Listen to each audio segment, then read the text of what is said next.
Stop adding things to your to-do list. Seriously. Before you write down one more thing, today I'm going to be teaching you the 3 questions that everyone should be asking themselves before they add one more thing to their to-do list. Because I promise you that what is overwhelming you right now likely does not need to be a right now problem. Welcome back, everyone. My name is Megan, and I am a time management and productivity expert for women. And today I want to ask you a quick question. How many things are on your to-do list right now that don't actually need to be there? Now, I'm guessing that it's a lot more than you think. We've been conditioned to say yes, yes to every request, every invitation, every opportunity. And then we wonder why we're drowning. So today I'm going to be sharing the 3 questions that I ask myself before I add anything more to my plate. All right. And these aren't just like time management tips, they're filters, if you will, that help me protect what matters most without having that dreaded guilt spiral. So let's dive in with question number 1. All right. Anytime something pops up that I believe is a new thing I need to be adding to my list, the first question I ask is, does this have to be this week? All right. Here's what's subtly happening that you're probably not aware of. When things come at us, maybe an email comes through with the link to the forms that you need to fill out for the doctor's appointment that's 3 weeks from now. What happens is we add it to our list for today or right now because we don't want to forget about it. All right. So our knee jerk reaction is, well, then I just need to do it right now or else I'll forget about it. If I don't do it now, don't put it on my list today, I'll forget. And 3 weeks from now, I'll go to that appointment and the forms will not be filled out. All right. But here is what the solution to this is. The reason why you're adding it to your list for today, again, is so that you don't forget. So if you have one central place or a system in place where you can put the things that are, I need to do this, but it doesn't need to be this week, it is going to reduce the amount of things that you're trying to do right now so that you don't forget. So before you add one more thing to your plate this week, always ask yourself as they come in, does this genuinely need to happen within this week? Or am I just afraid if I don't write it down that I'm going to forget to do it? Now, if it does need to happen this week, well, then you get to strategically figure out how, all right, and where and when it's going to happen. If not, it needs to move into the placeholder for planning your time for a future week. And once you know you have that placeholder, then your brain can relax going, it's okay. Megan's got a system in place. She'll reevaluate this next week. We don't need to remember it and we don't need to do it right now. Now, the second question that I ask myself is, all right, maybe this is a yes, this needs to get done.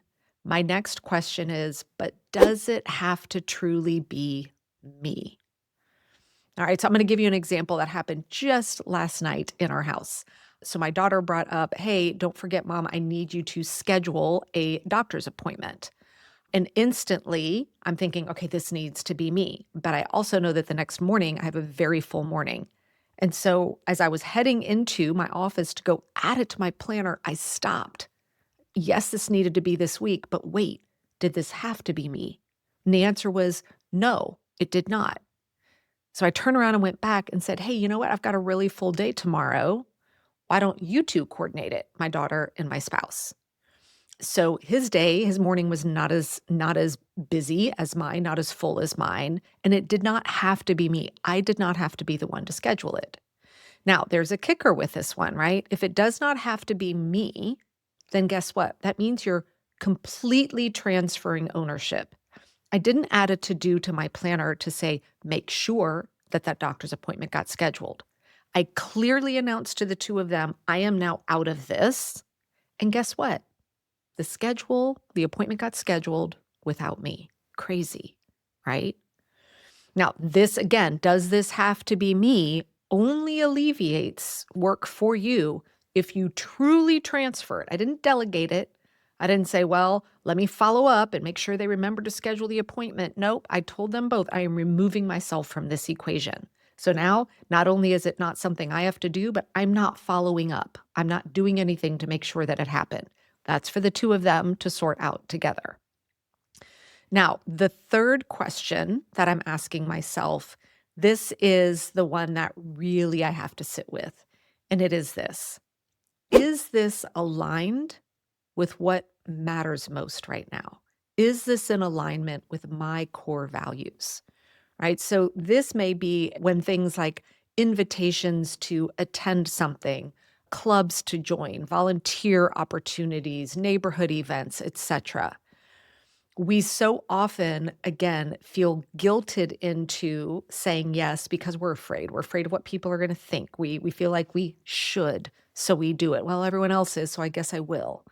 Right? But I want you to really think about, is this something you genuinely want to spend time on?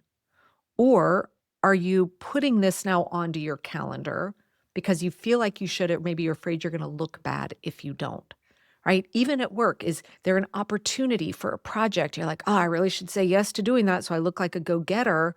But are you saying yes to something that's now is going to move you further away from the other goals that you were working on? And this is the one I felt guilty of the most. I used to say yes to so many things, both professionally and personally, that really weren't aligned to what mattered most. And it meant that it was taking away time that I could have been spending on the things that mattered most. The amount of time I used to spend on random coffee dates I did not want to have, both physically and virtually, right? Events that I went to out of guilt, out of, oh, well, I feel like I should. Projects that I took on because, well, other people were doing them, so I guess I should too. And every single time I said yes to something that wasn't aligned, I was saying no to spending time on the things that did matter most. And those things that matter most right now, some of my core values: family time, time on strategic projects for the business here at the Pink Bee, time for myself, the things that actually fill my cup. And so the amount of times now I just say, oh my, thank you so much for thinking of me, but I'm going to have to pass this time, or I'm just not available. You don't have to give a reason why. Remember, you never owe anyone an explanation to what you may be passing on or what you're saying no to. No excuses, no over explaining, just a kind, clear, no thank you. So, those three questions, if you truly start asking yourself those, are really going to decrease the amount of what goes on your list. All right. This is what helps me to decide what not to do. Does this have to be this week? Does this have to be me? And is this aligned to what matters most? Is this aligned with my core values? Friend, you do not need to be doing more. You need to be doing less. And you need to be doing that less with intention. Now, if you want help building a time management and planning system that actually works with your life instead of against it, I would encourage you to check out the link in the description below for my top program. It stands for Time Management, Organization, and Productivity, and it is the #1 time management system for women. It's the system I've used for years to stop drowning in a to-do list, and it is what allows me to have full harmony between everything that I'm juggling. And we have served thousands of women in over 15 countries. Thanks for watching, friends. I'll see you back here next time. And don't forget, if you don't want to miss any future trainings here, make sure that you click the subscribe button.